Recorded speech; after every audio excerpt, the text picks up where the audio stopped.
Hi అండి, మిద్దె తోట మాలతి. మన దగ్గర మాస్ రోజెస్ చూడండి ఏ విధంగా ఉన్నాయో. చాలా బాగా వచ్చాయి కదండి, కలర్ఫుల్గా ఉన్నాయి. రెడ్ చూడండి, ఫ్లవరు రోజా పువ్వు లాగా వచ్చింది చూడండి, వైట్. ఇవన్నీ మనము నిన్న కొన్ని కొయ్యలేదండి ఫ్లవర్స్, అందుకని ఇలా ఎండిపోయాయి.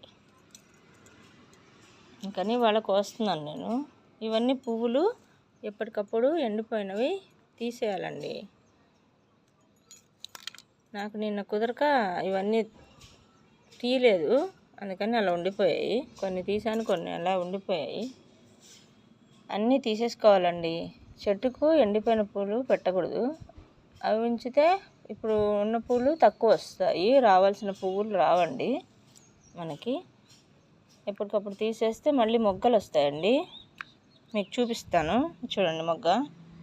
ఇలా మొగ్గలు మాస్ రోసెస్ చాలా బాగా పువ్వులు పూస్తుందండి మొక్క. మనకి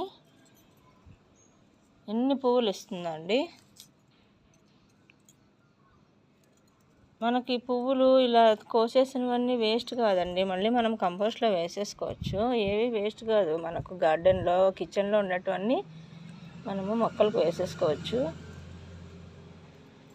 చూడండి ఎన్ని పువ్వులు కొయ్యక అట్లా ఉండిపోయాయి. నిన్న మనం కోసుకోవాలి మామూలుగా, నిన్న కుదరక నేను కొయ్యలేక అట్లా ఉండిపోయినాయి పాపము. అవన్నీ కూడా మనకు చాలా బాగా వాడుకోవచ్చండి.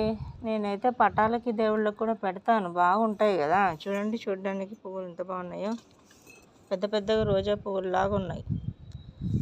ఈ పువ్వులు మామూలుగా దేవుడికి పెట్టచ్చో లేదో తెలియదు, కానీ నేను వాడతానండి. మామూలు పువ్వులతో పాటు ఇవి కూడా చాలా అందంగా ఉన్నాయి, దేవుళ్ళకైనా పెట్టుకోవచ్చు అనే మన ఇష్టం అండి, అది అంతే. ఒకరు చెప్పేది ఏం కాదు. మన తోటలో పూలు కాబట్టి హ్యాపీగా వాడుకోవచ్చు. మామూలుగా అయితే షో పర్పస్ వాడతారు ఇవి, అంతవరకే తెలుసు నాకు.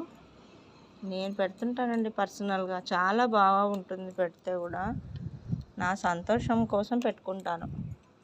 ఇవన్నీ ఇలా కోసేస్తానండి, డైలీ కోసేసి ఉంచుకుంటాను. మనకు దేనికైనా వాడుకోవచ్చు, షోకైనా దేవుడి పర్పస్ అయినా పనికొస్తాయి. చాలా బాగుంటాయి కలర్ఫుల్గా పూలు, పెద్దగా వస్తున్నాయండి పూలు. మీరు కూడా కావాలంటే నాటుకోండి, ఇలాంటి మొక్కలు పెంచండి, చాలా బాగుంటుంది. అన్నీ యూజ్ ఉంటుందండి మనకి.